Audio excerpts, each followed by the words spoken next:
Hello dear student, मैं कुंदन कुमार। आज अपन discuss करेंगे ANTS PT3 जूलॉजी सेगमेंट। हमें उम्मीद है कि आपका पेपर अच्छा गया होगा। आइए स्टार्ट करते हैं। क्वेश्चन नंबर 151 क्या कहता है, विच one of the following statement is not correct. यानी आपसे पूछ रहा है कि इनमें से कौन सा स्टेटमेंट जो है वो इनकरेक्ट है। आइए पहले स्टेटमेंट को देखते हैं क्या कहता है। Salivary gland situated inside the buccal cavity secrete salivary juice in the buccal cavity. देखिए, हम सभी जानते हैं कि सलाइवरी ग्लैंड जो है ये सिचुएटेड होता है बक्कल कैविटी के जस्ट आउटसाइड एंड ये अपने सलाइवा को सिक्रेट करता है बक्कल कैविटी के अंदर।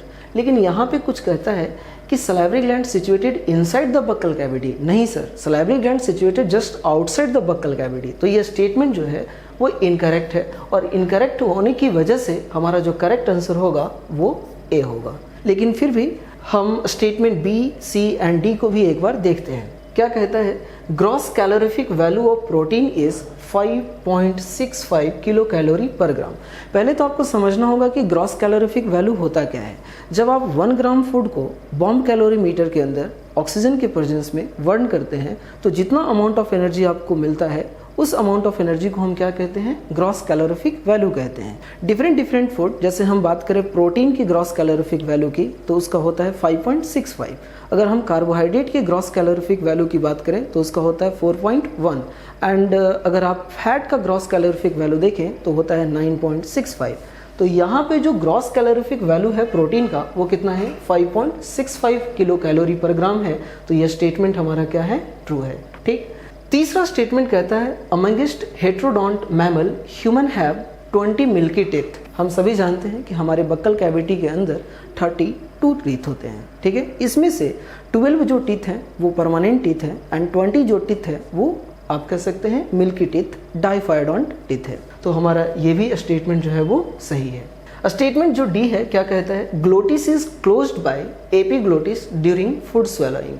हम सभी जानते हैं कि जब हम फूड को स्वेलो करते हैं तो उस टाइम पे हमारा जो ग्लोटिस है, जो ट्रैकिया की ओपनिंग है, इसे कवर कर लिया जाता है एपिग्लोटिस के द्वारा। तो ये भी हमारा स्टेटमेंट क्या है, सही है। और आपसे क्वेश्चन में पूछा है कि विच one of the following statement is not correct, और नॉट करेक्ट तो हमारा एक ही स्टेटमेंट है ए। तो हमारा करेक्ट आंसर क्या होगा, ए। नेक्स्ट हमारा क्वेश्चन है 152। Following are the enzyme present in intestinal juice, which among these is considered as non-digestive enzyme? आपके सामने 4 ऑप्शन है। ये चारों ऑप्शन इंटेस्टाइनल जूस के हैं और आपसे पूछा गया है कि इनमें से कौन सा ऐसा ऑप्शन है जो नॉन डाइजेस्टिव एंजाइम है। पहला न्यूक्लियोटाइडेज। हम न्यूक्लियोटाइडेज का जो यूज है वो न्यूक्लियोटाइड को डाइजेस्ट करने के लिए करते हैं, तो ये तो डाइजेस्टिव एंजाइम है। डाइपेप्टाइडेज, ये भी इंटेस्टाइनल जूस का कंपोनेंट है और इसका यूज हम डाइपेप्टाइड को डाइजेस्ट करने के लिए करते हैं, तो ये भी डाइजेस्टिव एंजाइम है। लेकिन बात आती है इंटेरोकाइनेज। देखिए, इंटेरोकाइनेज का जो यूज है वो हम करते हैं ट्रिप्सिनोजेन को अगर हमें ट्रिप्सिन में कन्वर्ट करना है तो हम यहाँ पे एक एंजाइम यूज करते हैं जिसका नाम है इंटेरोकाइनेज। तो ये इंटेरोकाइनेज जो है ये किसी डायरेक्ट फूड सबस्ट्रेट के ऊपर एक्ट नहीं करता। ये इसका काम क्या है, ट्रिप्सिनोजेन को ट्रिप्सिन में कन्वर्ट करना। तो जब फूड सबस्ट्रेट पे डायरेक्टली ये वर्क नहीं कर रहा है तो हम इसे कंसिडर करते हैं नॉन डाइजेस्टिव एंजाइम। तो हमारा जो करेक्ट आंसर होगा 152 का वो होगा सी।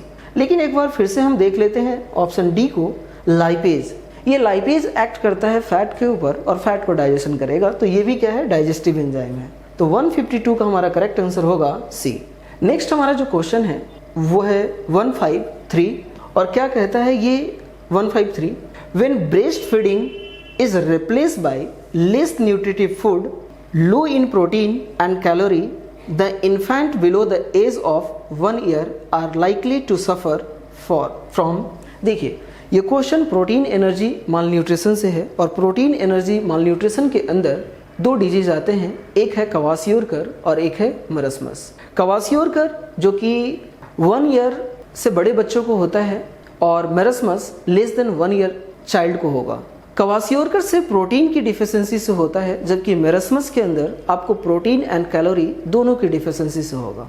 अब सोचिए, क्वेश्चन कहता है कि अगर आप किसी इन्फेंट को ब्रेस्ट फीडिंग मिल्क को अगर आप रिप्लेस कर दोगे किसमें, लो न्यूट्रिटिव फूड, ठीक है ना, प्रोटीन की उसे डिफिशियंसी होगी और कैलोरी की डिफिशियंसी होगी, तो जाहिर सी बात है कौन सा डिजीज होगा, मेरस्मस होगा।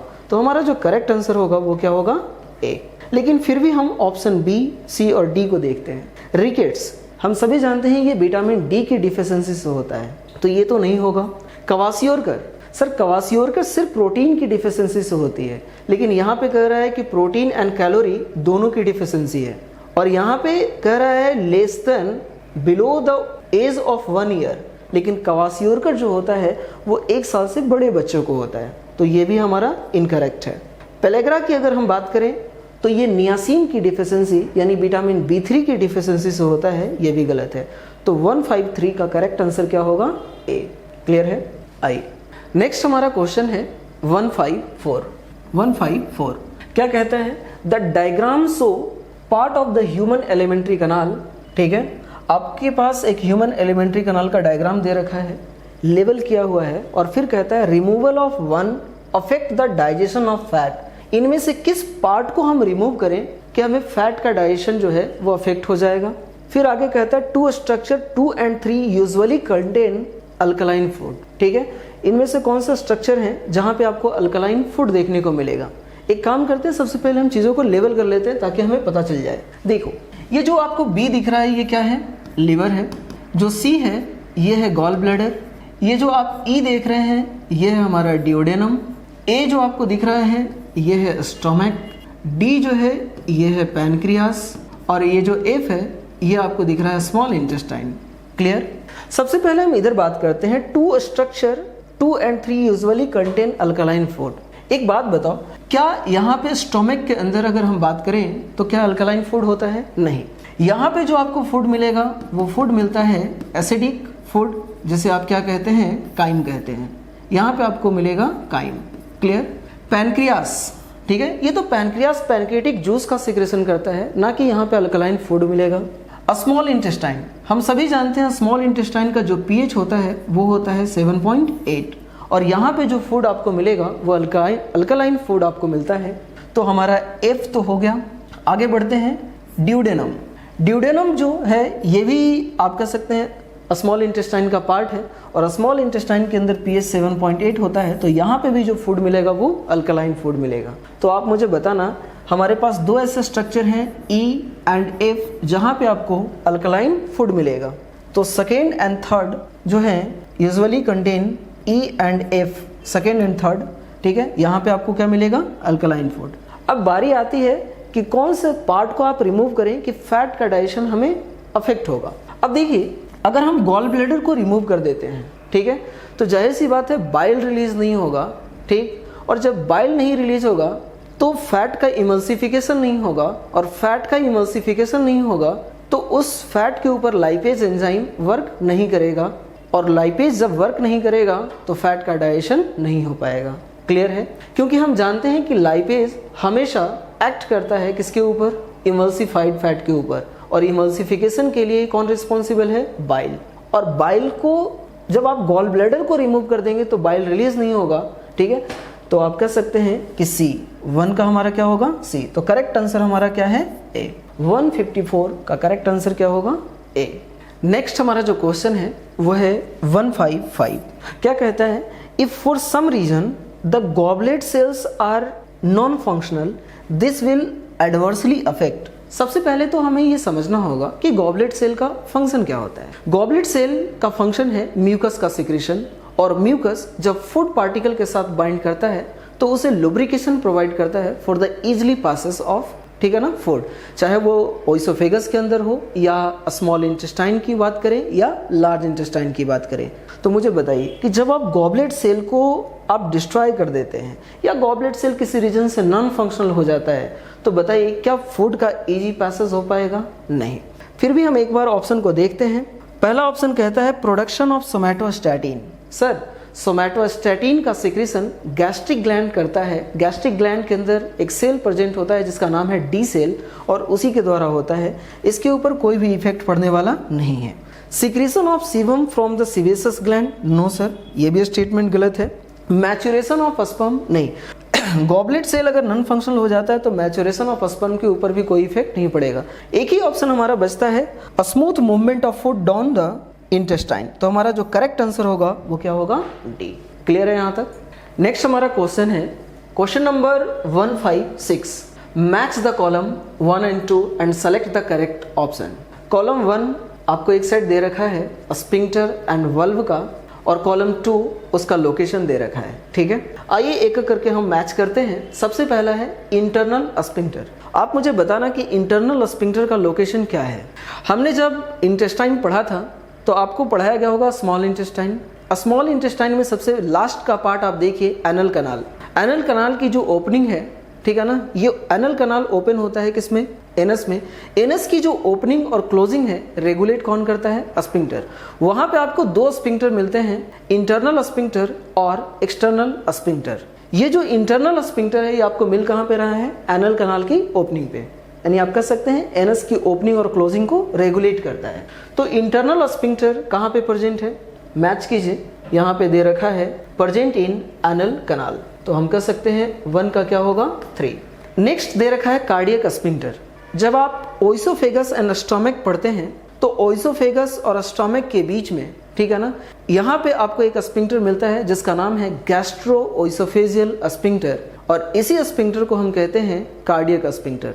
तो कार्डियक स्फिंक्टर आपको कहाँ पे मिलेगा, oesophagus and anterior part of stomach. तो देखो between oesophagus and anterior stomach, तो सेकेंड का हमारा क्या हो गया, 4। Next sphincter of Audi.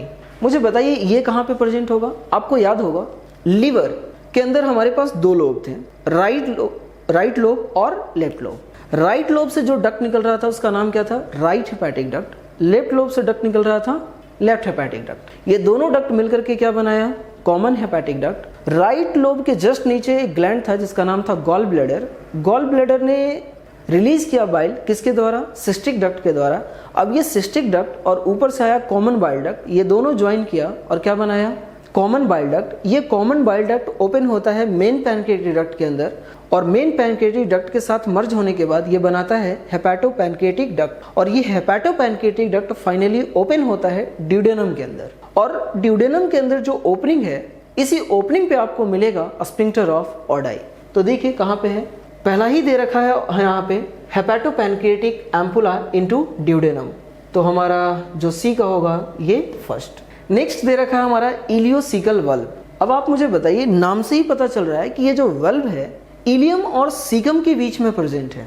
तो देखो ना कहाँ पे है, present between small intestine and large intestine. हाँ, इलियम जो है it is a part of small intestine. तो मुझे बताना इलियोसिकल वल्व कहाँ पे मिलेगा, small intestine and large intestine. तो डी का हमारा हो गया 4।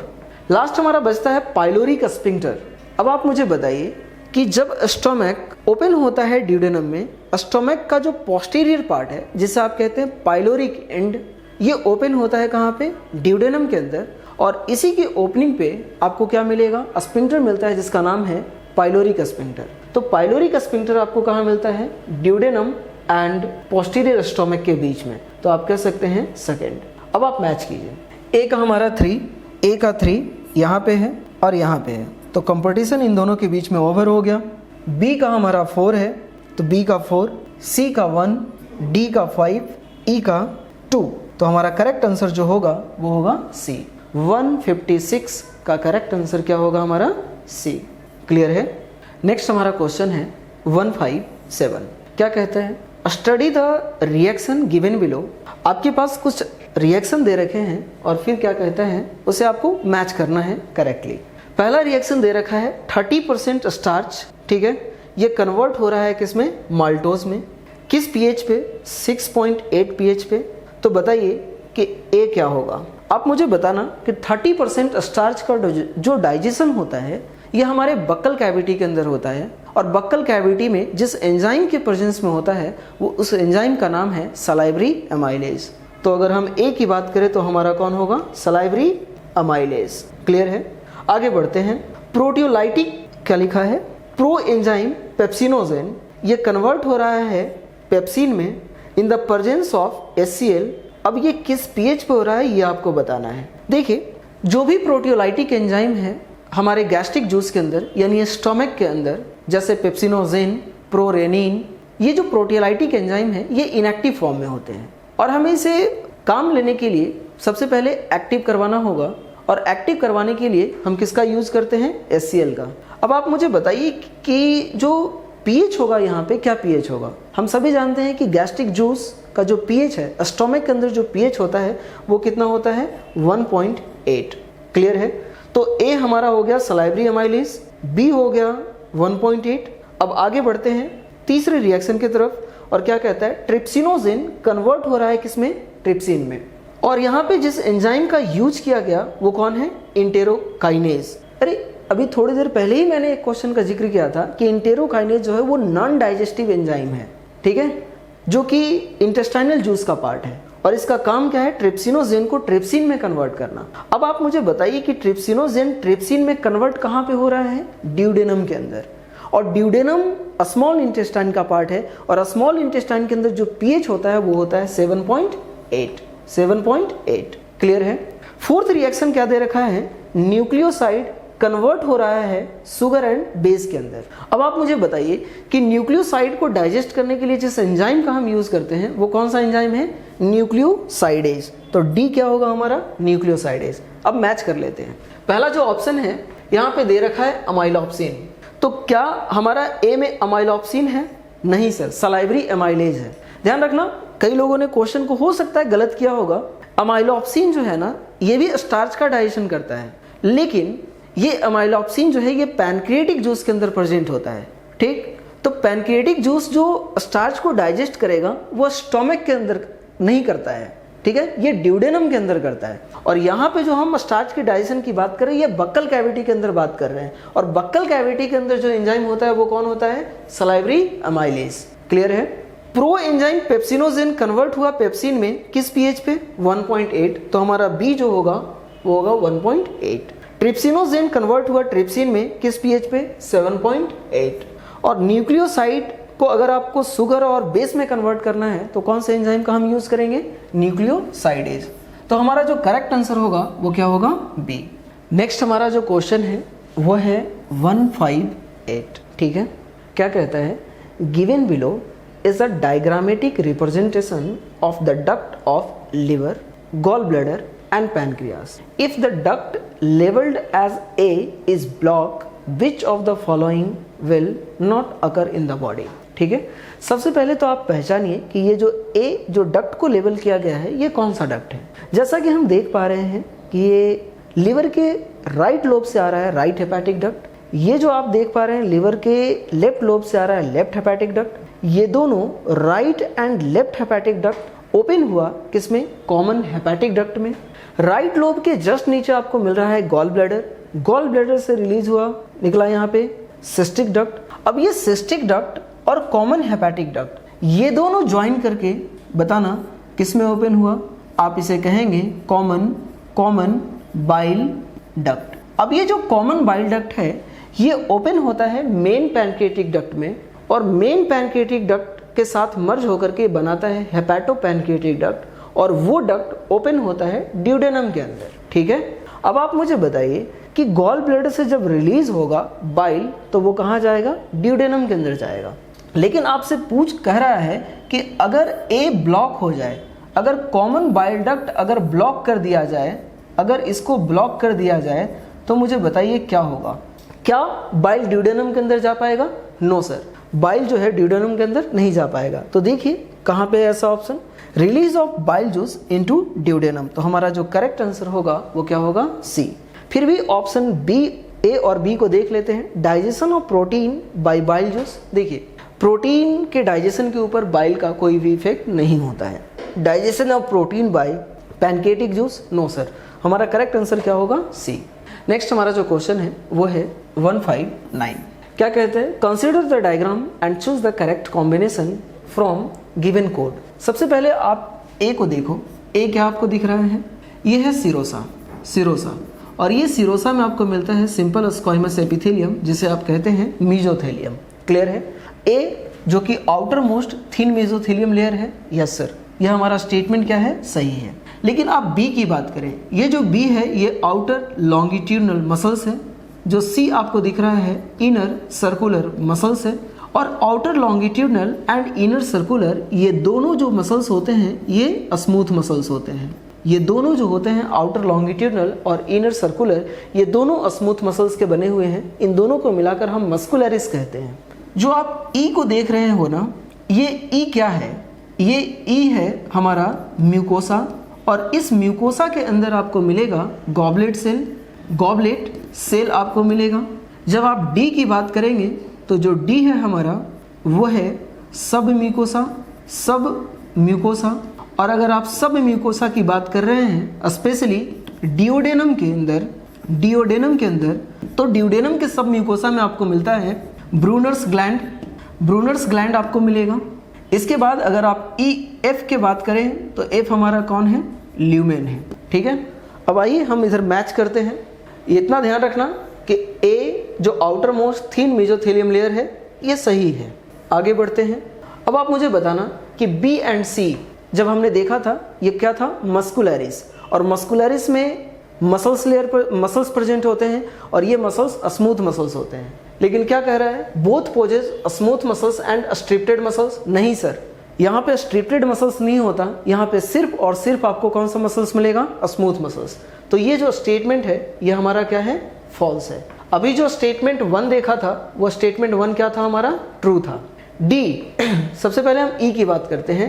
ई जो कि इनर मोस्ट लेयर था, yes, and may possess goblet cell, yes. Mucosa की जो इनर लाइनिंग है वहां पे आपको गॉबलेट सेल मिलेगा, ये स्टेटमेंट भी हमारा सही है। आगे बढ़ते हैं। D in duodenum possess Brunner's gland. D क्या था? सब म्यूकोसा, और सब म्यूकोसा ऑफ ड्यूडेनम के अंदर आपको क्या मिलता है? ब्रूनर्स ग्लैंड, ये भी हमारा सही है। एफ क्या है? Lumen cavity of alimentary canal, ये भी स्टेटमेंट हमारा सही है। तो मुझे बताना 1 3 4 5 1 3 4 5 हमारा क्या है? करेक्ट आंसर है। क्लियर है यहाँ तक? इस तरह से हमारा 159 का करेक्ट आंसर क्या होगा? ए। नेक्स्ट हमारा जो क्वेश्चन है वो है कहता है pancreatic juice release into pancreatic duct do not contain. Interesting question है, आप इसे इधर देखिएगा। ये जो आप स्ट्रक्चर देख रहे हैं ये कौन है? ड्यूडेनम। ये जो आप स्ट्रक्चर देख रहे हो ये कौन है? ड्यूडेनम। और इस ड्यूडेनम के अंदर आकर के ओपन कौन होता है? ड्यूडेनम के दोनों लिम्ब में, ड्यूडेनम का जो लिम्ब आप देख रहे हैं, between the limb of duodenum आपको मिलता है कौन? पैनक्रियास। ये आप देख पा रहे हैं, ये हमारा पैनक्रियास है। अब ये पैनक्रियास जो है ये पैनक्रियाटिक जूस रिलीज करता है, और इस पैनक्रियाटिक जूस में क्या क्या होता है? आप कहेंगे ट्रिप्सिनोजेन, काइमोट्रिप्सिनोजेन, प्रोकार्बोक्सी पेप्टाइडेज, क्लियर है, लाइपेज एंड एमाइलेज, ये भी आपको मिलेंगे। अब आप मुझे बताइए क्या कहता है? Pancreatic juice release into pancreatic duct. ये जो पैनक्रियाटिक जूस है ये पैनक्रियाटिक डक्ट में जो रिलीज हो रहा है डज नॉट कंटेन। सबसे पहले हम ये देख लेते हैं ना कि पैनक्रियाटिक डक्ट के अंदर होता क्या है। तो पैनक्रियाटिक डक्ट के अंदर आपको मिलेगा ट्रिप्सिनोजेन, काइमोट्रिप्सिनोजेन, प्रोकार्बोक्सी पेप्टाइडेज। लेकिन यहाँ पे कह रहा है does not contain trypsin, chymotrypsin, carboxy peptidase. Yes sir, हमारा जो आंसर होगा वो होगा ऑल ऑफ दिस। बिकॉज ऐसा क्यों? क्योंकि देखिए यहाँ पे जो trypsin, chymotrypsin and procarboxy peptidase जो आपको दिख रहा है ये एक्टिव फॉर्म आपको दिख रहा है, और ये एक्टिव फॉर्म आपको कहाँ पे मिलेगा? ड्यूडेनम के अंदर मिलेगा। ये जो तीनों एंजाइम आपको एक्टिव फॉर्म में जो दिख रहा है ये आपको कहाँ पे मिलता है? ड्यूडेनम के अंदर मिलेगा, आपको पैनक्रियाटिक डक्ट के अंदर आपको नहीं मिलेगा। ठीक है, तो हमारा 160 का जो करेक्ट आंसर है वो क्या है? डी। नेक्स्ट है क्वेश्चन नंबर, नेक्स्ट हमारा क्वेश्चन 161 क्या कहता है? Vomiting centre is located in. बड़ा आसान सा सवाल है, आपसे कहता है वोमिटिंग सेंटर कहाँ पे प्रेजेंट है? Vomiting centre located in medulla oblongata. तो हमारा करेक्ट आंसर क्या होगा? बी। नेक्स्ट हमारा जो क्वेश्चन है वो है question number 162। Match the column and choose the correct option. पहले कॉलम में आपका कुछ ऑर्गेनिज्म के नेम है और दूसरे कॉलम में उसके रेस्पिरेटरी ऑर्गन दे रखे हैं और आपको मैच करना है। अब आप मुझे बताइए कि अर्थवॉर्म का जो रेस्पिरेटरी ऑर्गन होता है वो क्या होता है? Moist skin. तो हम कह सकते हैं कि हमारा जो ए का क्या होगा? 5। नेक्स्ट है कॉकरोच, और अगर हम कॉकरोच की बात करें तो कॉकरोच में जो रेस्पिरेटरी ऑर्गन होता है वो क्या होता है? Tracheal tube. तो बी का हमारा क्या होगा? 3। बर्ड्स का जो रेस्पिरेटरी ऑर्गन होता है वो होता है लंग्स, और लंग्स हमारा किसमें है 1 में। और अगर हम डी की बात करें तो डी हमारा फ्लैटवॉर्म, और फ्लैटवॉर्म के अंदर जो रेस्पिरेशन होता है वो होता है बॉडी सरफेस के द्वारा, तो आप कहेंगे 2। और अब आप मैच कीजिए ए का 5, मुझे बताना पहला ऐसा ऑप्शन है, ऑप्शन ए है जिसमें हमारा दे रखा है ए का 5, बी का हमारा है 3, सी का क्या है 1 और डी का क्या है 2। तो हमारा जो करेक्ट आंसर होगा 162 का वो क्या होगा ए। क्लियर है? आगे बढ़ते हैं। नेक्स्ट हमारा क्वेश्चन 163 क्या कहता है, what is true for inspiration. Inspiration के लिए कौन सा स्टेटमेंट यहाँ पे सही है। देखिए इंस्पायरेशन के केस में होता क्या है, एटमॉस्फेरिक एयर जो है वो कहाँ पे आता है, लंग्स के अंदर आता है। अब हम एयर का मूवमेंट जानते हैं वो कहाँ से कहाँ होता है, high pressure to low pressure की तरफ होगा। अब आप मुझे बताइए इंस्पायरेशन के लिए हमारा जो इंट्रा पल्मोनरी जो प्रेशर है वो क्या होना चाहिए, एटमॉस्फेरिक प्रेशर के कंपैरिजन में कम होना चाहिए। ठीक है, तो ये स्टेटमेंट हमारा बिल्कुल सही है कि इंस्पायरेशन तभी हो सकता है जब एटमॉस्फेरिक प्रेशर ज़्यादा हो और इंट्रा पल्मोनरी प्रेशर कम हो। ये स्टेटमेंट सही है। आगे कहता है second statement, initiated by the contraction of diaphragm. ठीक है, initiated, inspiration is initiated by the contraction of diaphragm. देखिए इंस्पायरेशन के केस में एयर लंग्स के अंदर आता है, एयर अंदर आ रहा है। एयर अंदर तभी आ पाएगा जब प्रेशर क्या होगा, कम होगा। प्रेशर तभी कम होगा जब वॉल्यूम ज़्यादा होगा। वॉल्यूम तभी ज़्यादा होगा जब डायाफ्राम के अंदर क्या होगा, कॉन्ट्रैक्शन होगा। तो ये भी स्टेटमेंट हमारा क्या है, सही है कि डायाफ्राम के अंदर कॉन्ट्रैक्शन होगा, थोरैकिक वॉल्यूम बढ़ेगा। थोरैकिक वॉल्यूम बढ़ेगा तो प्रेशर जो है वो घटेगा, और प्रेशर घटेगा तो एयर अंदर आएगा। आगे कहता है during this process increase in the volume of thoracic chamber. Yes sir, inspiration के केस में थोरैकिक चैम्बर का वॉल्यूम जो है वो क्या होता है, इंक्रीज करता है। तो ये भी स्टेटमेंट हमारा सही है। तो हमारा जो करेक्ट आंसर होगा वो होगा ऑल ऑफ दिस। क्लियर है? नेक्स्ट हमारा क्वेश्चन है 164 क्या कहता है, मार्क द करेक्ट आंसर। यहाँ पे आपके पास 4 स्टेटमेंट है और कहता है पहला statement, on an average a healthy person can breathe 720 to 960 times per hour. अरे यार ये क्या दे रखा है, लेकिन हाँ हमें इतना जरूर पता है कि हमारे जो पास ब्रीदिंग रेट है ना, हमारा जो ब्रीदिंग रेट होता है वो कितना होता है, 12 to 16 ब्रीथ पर मिनट। अब आप मुझे बताइए कि 1 मिनट में आप 12 से 16 बार ब्रीथ करते हैं, तो अगर मैं आपसे पूछूं कि 1 घंटा में आप कितना करेंगे तो आप क्या करेंगे, 12 to 16 आप कर सकते हैं, 12 से 16 बार इंटू आप 60 मिनट से आप इसे क्या कीजिए, कैलकुलेट कर दीजिए, इसे मल्टीप्लाई कीजिए तो कितना आएगा, 12 छक 72, 720, और ये 16 इंटू 6 करेंगे तो 960। ठीक है, तो हम कह सकते हैं कि हाँ हम 1 घंटे में कम से कम 720 बार 720 टाइम्स ब्रीथ करते हैं और ज़्यादा से ज़्यादा 960 टाइम्स जो है ब्रीथ करते हैं। तो हमारा ये स्टेटमेंट जो है ये क्या है, सही है। फिर भी आगे देखते हैं, during expiration external intercostal muscles contract. नहीं सर, यहीं पे गलती हो गया। जब हम एक्सपायरेशन करते हैं तो उस टाइम पे एक्सटर्नल इंटरकॉस्टल मसल्स के अंदर रिलैक्सेशन होता है, ना कि कॉन्ट्रैक्शन होता है। तो ये स्टेटमेंट जो है हमारा ये क्या है, फॉल्स हो गया। आगे बढ़ते हैं, नेक्स्ट स्टेटमेंट क्या कहता है, when diaphragm relax then thoracic volume decrease in dorsoventral axis. देखिए जब डायाफ्राम के अंदर रिलैक्सेशन होता है तो ये सही है कि थोरैसिक वॉल्यूम जो है वो डिक्रीज होता है, लेकिन एंटीरियर पोस्टीरियर एक्सिस में, ना कि डोर्सोवेंट्रल एक्सिस में। तो ये स्टेटमेंट क्या हो गया, हमारा गलत हो गया। ऑप्शन जो डी है क्या कहता है, diaphragm is not used during forceful breathing. Sir forceful breathing के टाइम पे डायाफ्राम का रोल होता है। तो ये भी स्टेटमेंट हमारा क्या है, गलत। और आपसे पूछ क्या रहा है, करेक्ट आंसर। तो मुझे बताइए इसमें एक ही ऐसा स्टेटमेंट है ए जो कि क्या है, हमारा सही है। तो 164 का करेक्ट आंसर क्या होगा, ए। नेक्स्ट हमारा जो क्वेश्चन है वह है 165 क्या कहता है, volume of air remaining in the lungs even after a forcible expiration is called. देखिए फोर्सफुल एक्सपायरेशन करने के बाद आपके लंग्स के अंदर जितना अमाउंट ऑफ एयर बच जाता है उस एयर को हम कहते हैं रेसिडुअल वॉल्यूम।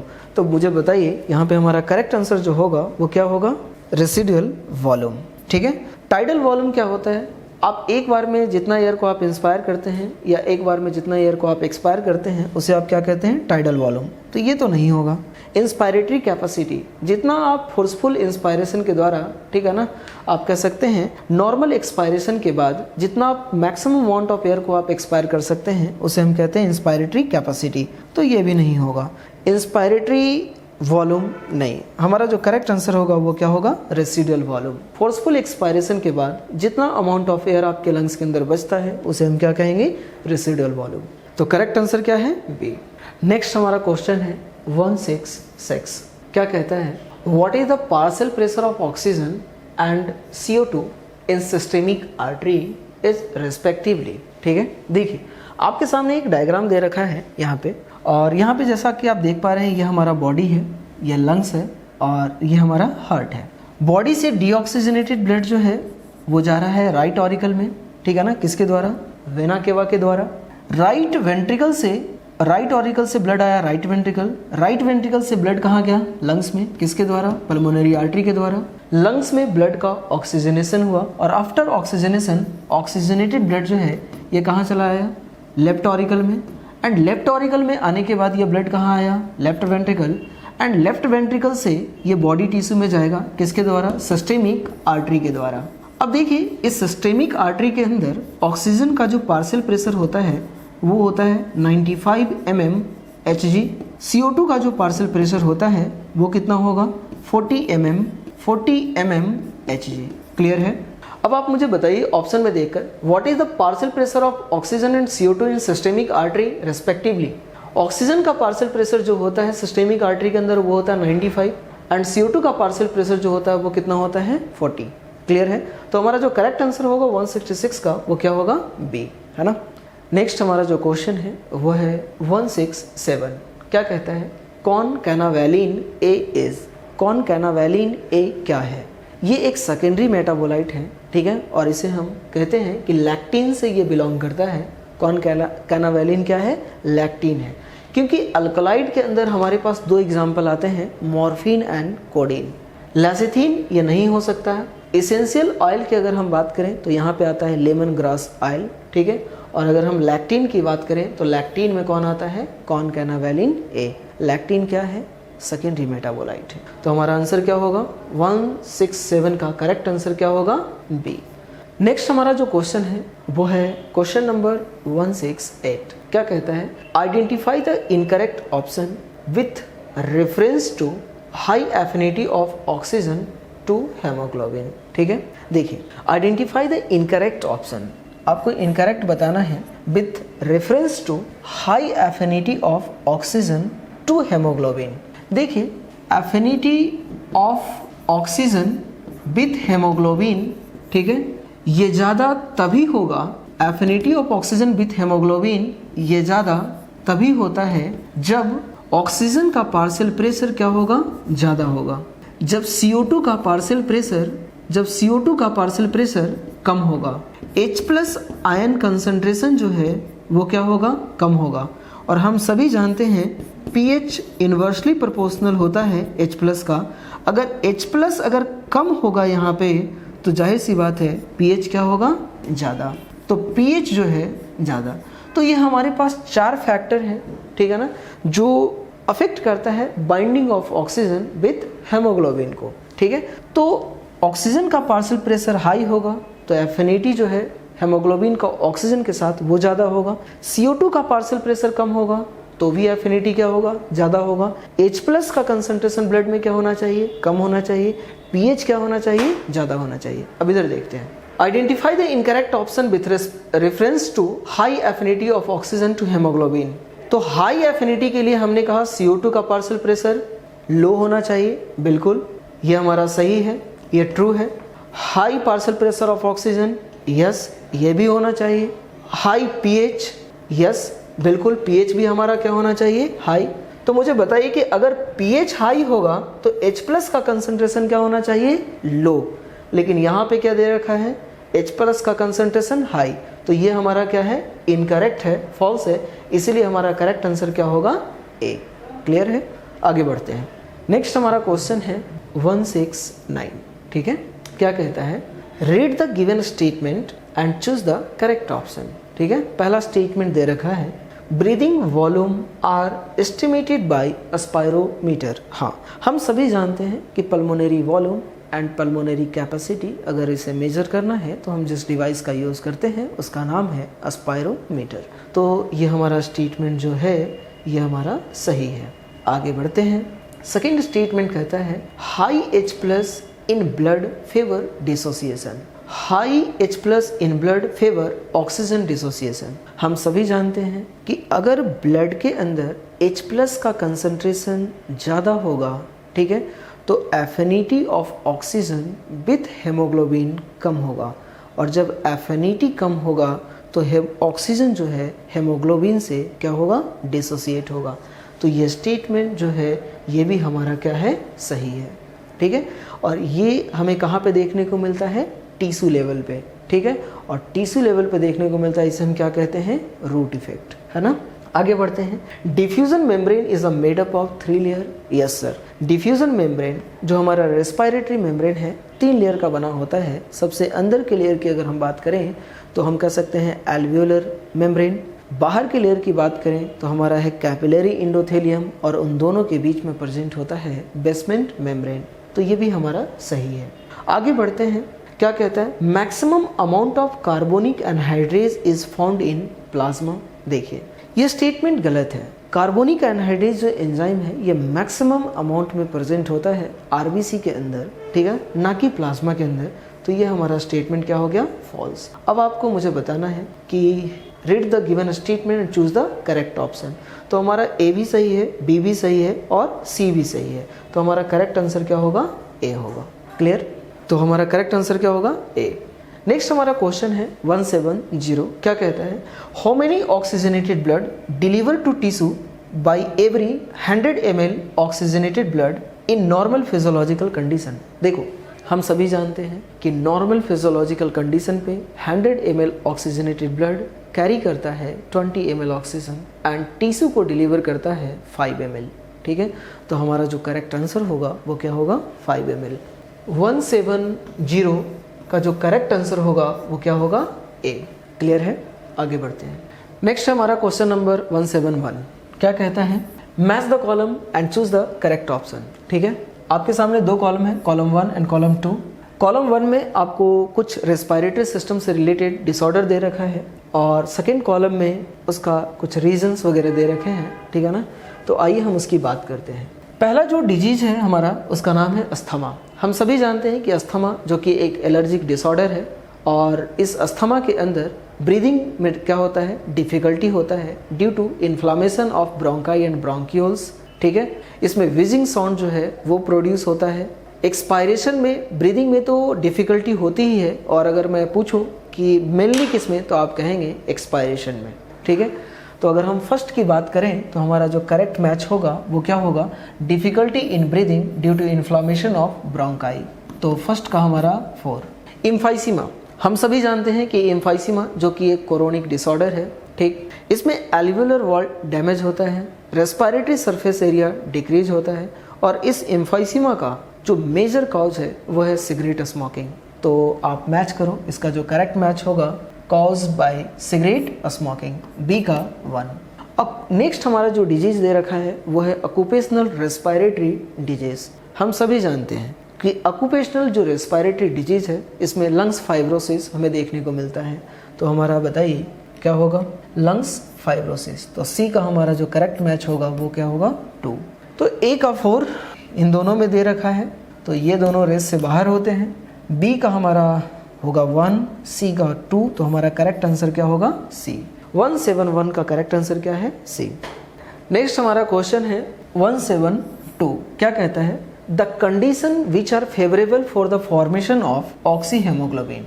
ठीक है, कौन कौन सा फैक्टर है जो ऑक्सी हेमोग्लोबिन के फॉर्मेशन को फेवर करता है। ठीक है, देखिए ऑक्सी हेमोग्लोबिन का फॉर्मेशन, ठीक है, अगर आपको करवाना है तो ऑक्सीजन का पार्शियल प्रेशर इसके लिए क्या होनी चाहिए, हाई। CO2 का पार्शियल प्रेशर क्या होना चाहिए, लो। H+ का कंसंट्रेशन क्या होना चाहिए, लो। टेम्परेचर क्या होना चाहिए बॉडी का, वो क्या होना चाहिए, लो। ये 4 फैक्टर हैं जो अफेक्ट करते हैं, और हमारे एल्वेलाई लेवल पे आप देखते हैं कि 1 मॉलिक्यूल हेमोग्लोबिन कंबाइन करता है 4 मॉलिक्यूल ऑक्सीजन के साथ और क्या बनाता है, ऑक्सी हेमोग्लोबिन। और वो ऑक्सी हेमोग्लोबिन का जो फॉर्मेशन है वो इसी फैक्टर के प्रेजेंस में होता है। और एल्वेलाई लेवल पे आप याद करो ना, 104 mmHg है ऑक्सीजन का पार्शियल प्रेशर, और CO2 का पार्शियल प्रेशर कितना होता है, 40। तो high partial pressure of oxygen, low partial pressure of CO2, low H+ concentration, low temperature. Match कीजिए, आप कह सकते हैं ऑक्सीजन का पार्शियल प्रेशर क्या होना चाहिए, ज़्यादा, ठीक है। CO2 का पार्शियल प्रेशर क्या होना चाहिए, कम। H+ का कंसंट्रेशन क्या होना चाहिए, कम। टेम्परेचर क्या होना चाहिए, कम, ठीक है। तो हमारा जो करेक्ट आंसर होगा वो क्या होगा, C। क्लियर है, आगे बढ़ते हैं। नेक्स्ट हमारा जो क्वेश्चन है वो है 173। क्या कहता है, about 97% of oxygen is transported by RBC।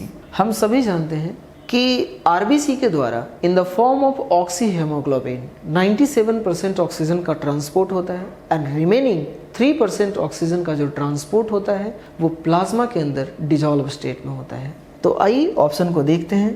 कहता है and remaining 3% is dissolve in plasma and transported. तो हमारा जो करेक्ट आंसर होगा वो क्या होगा, A।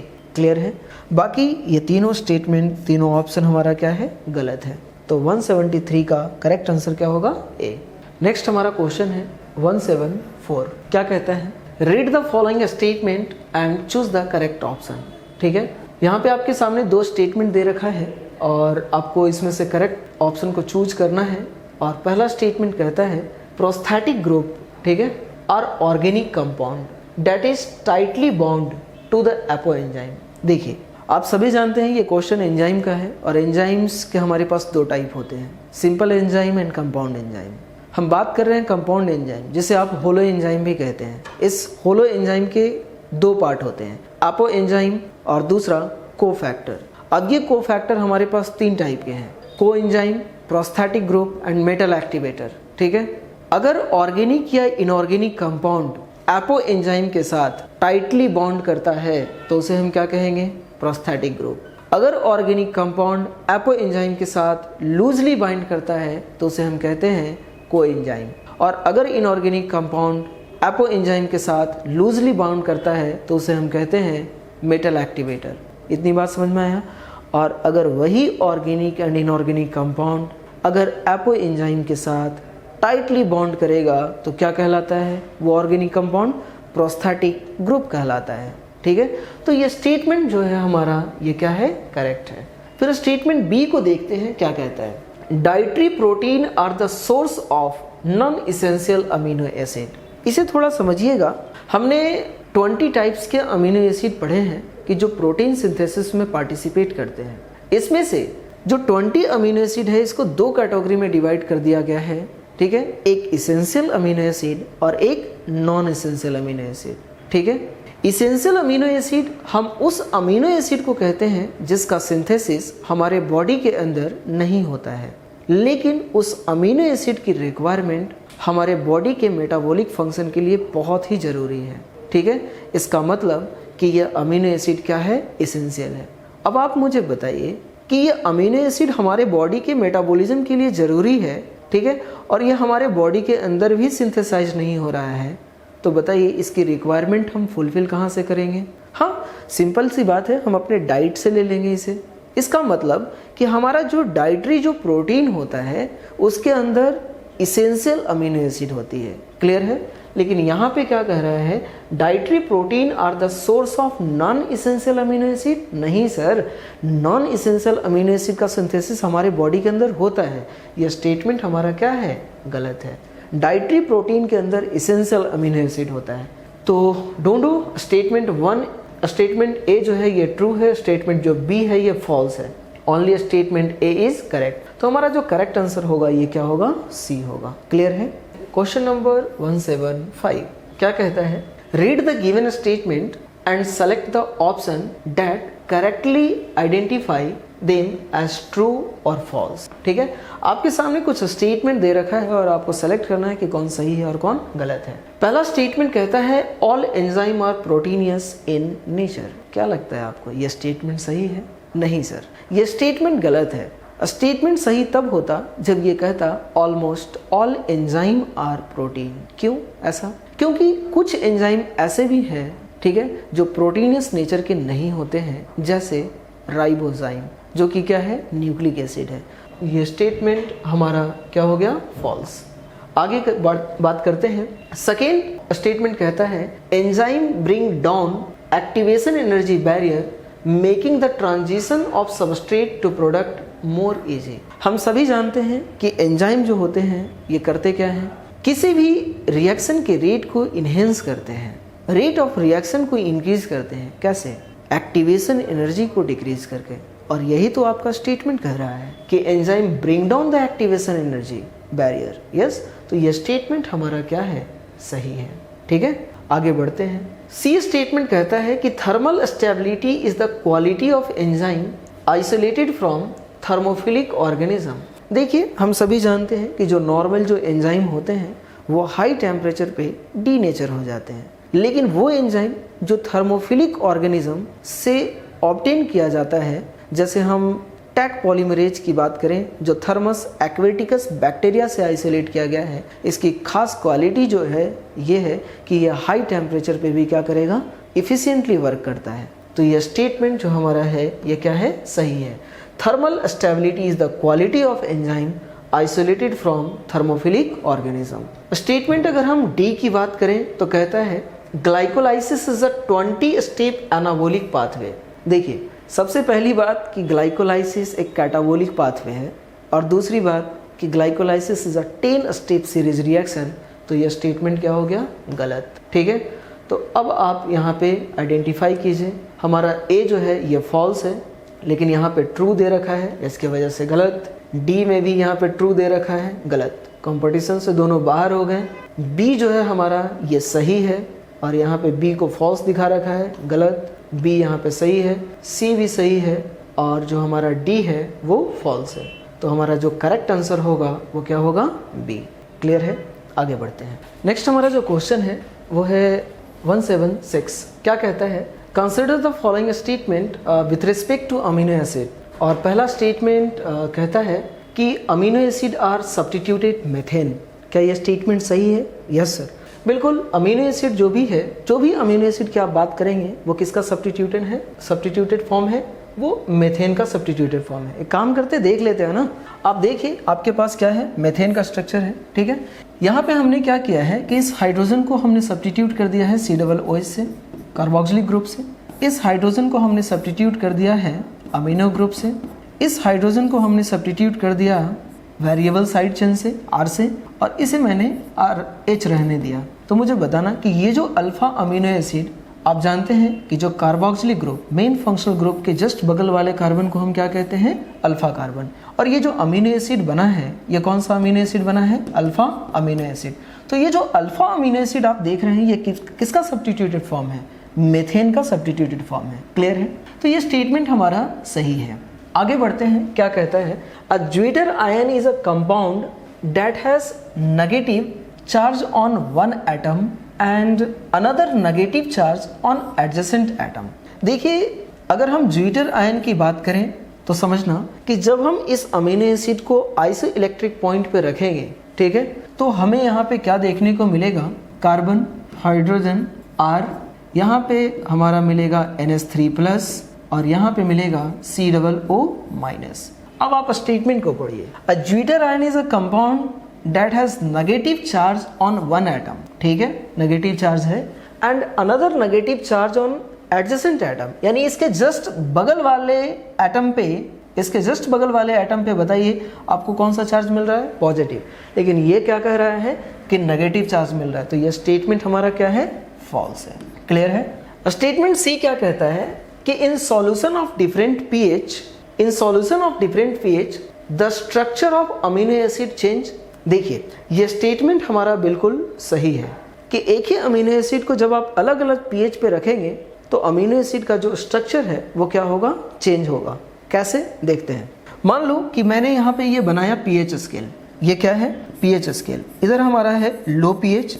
जैसे जैसे हम लेफ्ट से राइट जाते हैं पीएच क्या बढ़ता है, पीएच जो है वो क्या होगा, इंक्रीज होगा, हाई पीएच। जब इस पीएच पे हमने रखा ठीक है, तो एक ऐसा पीएच हमें देखने को मिला जिस पे अमीनो एसिड, ठीक है ना, जिस पे अमीनो एसिड के ऊपर इक्वल अमाउंट में पॉजिटिव चार्ज और इक्वल अमाउंट में नेगेटिव चार्ज हमें देखने को मिला। और इस पॉइंट को हमने कहा आइसोइलेक्ट्रिक पॉइंट। और ये जो फॉर्म आपको देखने को मिल रहा है ये क्या है, ज्विटर आयन। इतनी बात समझ में आया। जब आप इस अमीनो एसिड को बेसिक मीडियम में रखेंगे, हमने कहा था ना कि इधर से इधर जाते हैं तो हमारा पीएच क्या होता है, बढ़ता है, ठीक है। पीएच बढ़ने का मतलब अल्कलाइन नेचर जो है वो बढ़ रहा है। और अगर हम बेसिक नेचर बढ़ रहा है ये बोल रहे हैं, इसका मतलब कि मीडियम के अंदर बोलो कौन है, हाई अमाउंट में कौन है, OH माइनस है। अब आप मुझे बताइए कि ये ज्विटर आयन जो है आप देख रहे हैं, क्या इसका C O माइनस, क्या इसके साथ कोई रिस्पॉन्स हो करेगा, नहीं।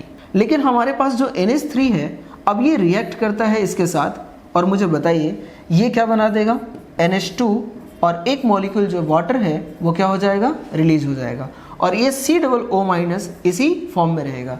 तो मुझे बताइए कि जब आपने पीएच चेंज किया, जब आपने इस अमीनो एसिड को अल्कलाइन मीडियम में रखा, तो ये अमीनो एसिड के ऊपर जो हमारा जो चार्ज है वो कैसा चार्ज है, नेगेटिव चार्ज है। अब एक काम करते हैं, इसी अमीनो एसिड को हम एसिडिक मीडियम में रखकर देखते हैं। एसिडिक मीडियम में रखने का मतलब क्या है कि उस मीडियम के अंदर H+ का जो लेवल होगा, H+ का जो कंसंट्रेशन होगा वो क्या होगा, हाई होगा। अब आप मुझे बताइए कि यहाँ पे जो आप देख रहे हैं क्या होता है, NH2 NH3+। यहाँ पे देखिए ये जो H+ है, क्या NH3 के साथ कोई भी रिएक्शन शो करेगा, नहीं।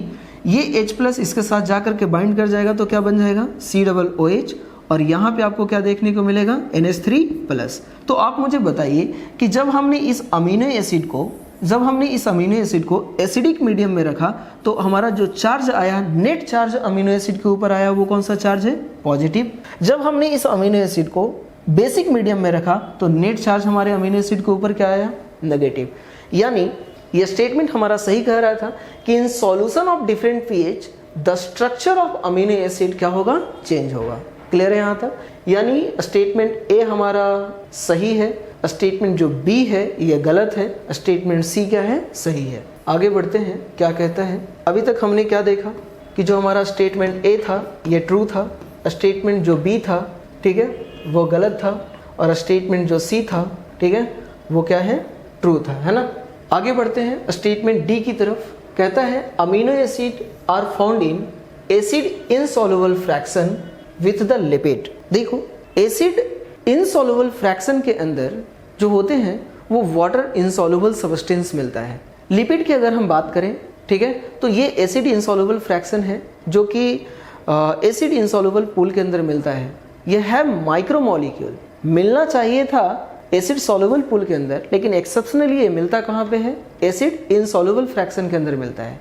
लेकिन जो हमारा अमीनो एसिड है ये तो माइक्रोमोलिक्यूल है, और ये कहाँ पे आपको मिलेगा, एसिड सॉल्युबल फ्रैक्शन के अंदर आपको मिलेगा। तो ये जो हमारा स्टेटमेंट है ये क्या है, फॉल्स है। और कहता है select the option with correct statement only, और करेक्ट हमारा कौन है, ए एंड सी। तो हमारा जो करेक्ट आंसर होगा वो क्या होगा, बी होगा, है ना। आगे बढ़ते हैं। नेक्स्ट है हमारा क्वेश्चन नंबर 177। क्या कहता है, the total number of nucleotide in a double helix are 1000। एक हमारे पास डबल स्टैंडर्ड डीएनए है, ठीक है, इसमें न्यूक्लियोटाइड का जो नंबर है, नंबर ऑफ जो न्यूक्लियोटाइड है वो कितना दे रखा है, 1000। इसमें से कहता है कि out of which 240 are adenine, जिसमें से एडेनिन का जो नंबर है वो कितना दे रखा है, 240। कहता है how many pyrimidine bases are present in a DNA helix. देखिए आपसे कह रहा है कि जो पायरिमिडीन का जो नंबर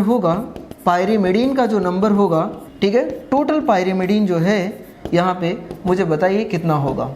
एक शब्द में अगर हम कहना चाहें कि चरागाफ ने हमें यह बताया था कि किसी भी double helix model of DNA के अंदर जितना अमाउंट ऑफ, किसी भी डबल स्टैंडर्ड डीएनए के अंदर जितना अमाउंट ऑफ प्यूरिन होता है उतना ही अमाउंट में क्या होगा, पायरिमिडीन। तो मुझे बताइए ना, इस डबल स्टैंडर्ड डीएनए के अंदर मुझे बताना टोटल न्यूक्लियोटाइड का नंबर कितना है, 1000। तो प्यूरिन कितना होगा, 500। तो पायरिमिडीन कितना होगा, 500। तो हमारा जो करेक्ट आंसर होगा वो क्या होगा, 500। ठीक है। आप सोच रहे होंगे कि सर एडेनिन यहाँ पे 240 दे रखा है, इसका क्या मीनिंग है? अरे ये क्वेश्चन ठीक है ना, इसको आपको डिस्ट्रैक्ट करने के लिए दे रखा है, और अब अगर आप इसे यूज करना चाहते हैं तो कर सकते हैं, कोई दिक्कत नहीं है, ऐसे भी हम आंसर ला सकते हैं। हमें इतना तो पता ना कि जितना अमाउंट में प्यूरिन होता है उतना ही अमाउंट में पायरिमिडीन होता है। तो मुझे बताइए कि अगर एडेनिन 240 है तो मुझे बताना थाइमीन भी कितना होगा? 240 होगा। क्लियर? अब हम जानते हैं कि adenine plus thymine plus guanine plus cytosine is equal to total कितना दे रखा है? 1000, जिसमें से एडेनिन एंड थाइमीन मुझे बताना 240 plus 240 plus guanine plus cytosine is equal to 1000, हाँ या ना? तो मुझे बताना guanine plus cytosine is equal to बताना कितना हो जाएगा?